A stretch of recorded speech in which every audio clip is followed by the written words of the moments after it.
Psychologist says managing fear must be a top priority for Chardon students as they try to regain normalcy in their lives.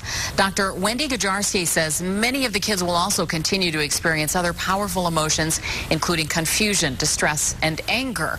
News Channel 5's Bob Jones is in our Akron bureau tonight. And Bob, the doctor gave you some valuable insights today. Well, she sure did, Lee. You know, many of the Chardon High School students have said throughout the week that what happened just doesn't seem real. They feel like they're trapped in a bad dream. Well, Dr. Gajarski says today was a very important day for these kids to try to get back some sense of control. The best thing that can happen for these children is to go back to school.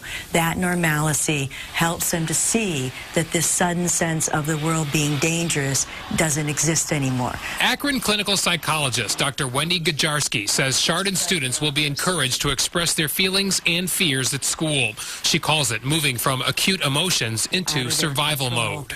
I help students to remember that there are many things that are out of our control. She says wearing school colors, ribbons, and being together helps with the healing. High school students tend to be very concrete. They need to see things visually to help them have that sense that they can recover. But Dr. Gajarski says some students, especially those who were in the cafeteria where the shootings took place, are at risk for post-traumatic stress disorder. We recognize that when a fear reaction goes on longer than 6 weeks, that reaction has probably become more of a psychological issue. Bill Evans does forensic and polygraph work through his company, Polytech. He says even though TJ Lane has confessed to the crimes, the why, the motive remains a mystery.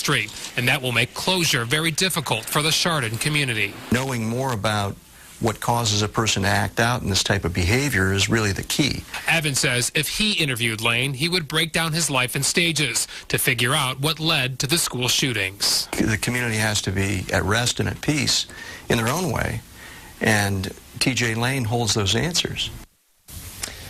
And after the Columbine shootings in 1999, Dr. Gajarski visited several local schools to talk to kids about possible warning signs like an obsession with guns, death, or depression. And she says right now it is even more important for local parents and students to be vigilant and, again, watch out for any warning signs among their friends or classmates.